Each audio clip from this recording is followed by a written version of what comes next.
अनय साहित्य क्लासेस की आज की कक्षा में आप सभी का बहुत बहुत स्वागत है। अनय साहित्य क्लासेस में आज की कक्षा में मैं काव्य शास्त्र से संबंधित जो अन्य आचार्य हैं उनका परिचय देती हूँ। आज की कक्षा में उनका समय, उनके ग्रंथ, जन्म स्थान आदि ये मैं आप लोगों को बताऊंगी। आचार्य है आनंद वर्धन जिनका समय है 9वीं सदी, जन्म स्थान है कश्मीर। समय इसलिए बताते हैं कि परीक्षाओं में समय का क्रम के अनुसार लगाने के लिए आता है। 4 आचार्य दे देंगे, मान लीजिए दे दिए भरत, भामह, वामन, कुंतक या वामन, दंडी, भामह, आनंद वर्धन। तो इस प्रकार से इनका समय आपको पता रहेगा, तभी आप सही क्रम कर पाएंगे। तो ये सारे बहुत महत्वपूर्ण हैं, जो चूंकि हम बहुत चुन करके आप लोगों के सामने पेश करते हैं टॉपिक को, जिससे कि आप लोगों को पढ़ने में अच्छा लगे और आपको लगे कि हाँ मुझे कुछ मिल रहा है। समय 9वीं सदी, जन्म स्थान कश्मीर। इन्हें राजानक की उपाधि मिली है। आनंद वर्धन को राजानक की उपाधि से विभूषित किया गया है। ग्रंथ है ध्वन्यालोक। ध्वन्यालोक ग्रंथ इनका है। इन्होंने ध्वनि संप्रदाय की स्थापना की। तो पूछता है प्रश्न, ध्वनि संप्रदाय की स्थापना किस सदी में किया गया है? तो आप जानते हैं आनंद वर्धन ध्वनि संप्रदाय के संस्थापक है। इनका समय 9वीं सदी है। तो ध्वन्यालोक इनका ग्रंथ है। राजानक की उपाधि से इन्हें दिया गया प्रश्न कि राजानक की उपाधि से विभूषित किया गया है, मिली है। राजानक की उपाधि मिली है आनंद वर्धन को, भट्टनायक को, शेखर को, अभिनव गुप्त को, भरत को, दंडी को। 4 ऑप्शन में जो भी रहेंगे। तो आप जानते हैं आनंद वर्धन को राजानक की उपाधि मिली है। अगले कवि हैं आपके आचार्य हैं भट्टनायक। इनका भी समय 9वीं सदी है, जन्म स्थान कश्मीर ही है। ग्रंथ हृदय दर्पण। हृदय दर्पण इनका ग्रंथ है, इंपॉर्टेंट है भट्टनायक का। और प्रश्न इनके लिए एक महत्वपूर्ण प्रश्न बनता है कि साधारणीकरण का सिद्धांत किसने दिया? तो साधारणीकरण का सिद्धांत देने वाले आचार्य भट्टनायक है। यह भी एक प्रश्न है, बहुत महत्वपूर्ण है। तो भट्टनायक का समय 9वीं सदी, कश्मीर। भट्टनायक का ग्रंथ है हृदय दर्पण और भट्टनायक ने सर्वप्रथम साधारणीकरण का सिद्धांत दिया है।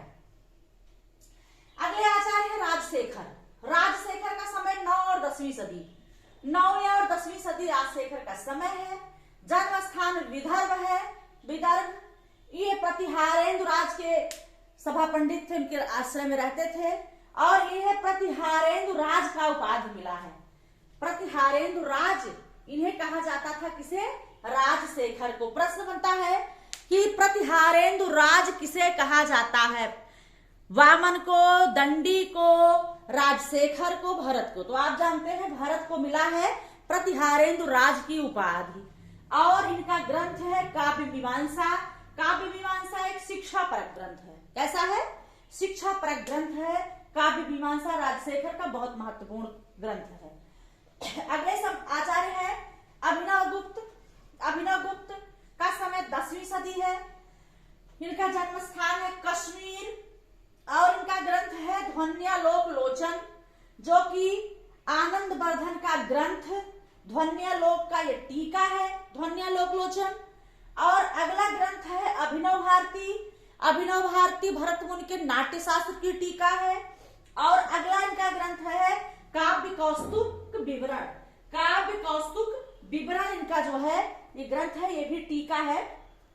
तो इस प्रकार से ध्वन्यालोक लोचन, अभिनव भारती, काव्य कौस्तुक विवरण अभिनव गुप्त की रचना है।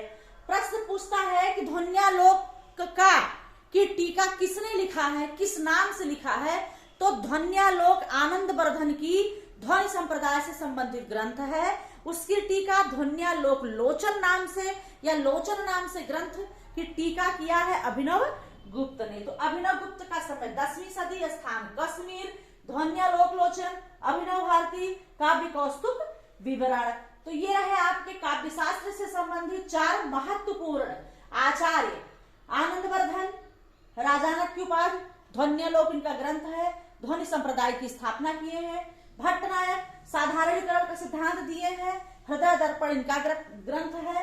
राजशेखर प्रतिहारेंद्र राज इन्हें कहा जाता है। काव्य मीमांसा इनका ग्रंथ है जो कि एक शिक्षा परक ग्रंथ है। अभिनव गुप्त की टीका अभिनव भारती है जो कि नाट्य शास्त्र की टीका है। ध्वन्यालोक लोचन ये ध्वन्यालोक की टीका है और काव्य कौस्तुभ विवरण, ये 3 महत्वपूर्ण ग्रंथ है। 10वीं सदी है इनका समय। तो आज की कक्षा में इतना ही। अगली कक्षा में फिर मैं आपसे मिलती हूँ। आप लोगों से निवेदन है आप मेरे चैनल से जुड़े रहें, लोगों को जोड़ें और चैनल को लाइक शेयर और सब्सक्राइब करें। धन्यवाद।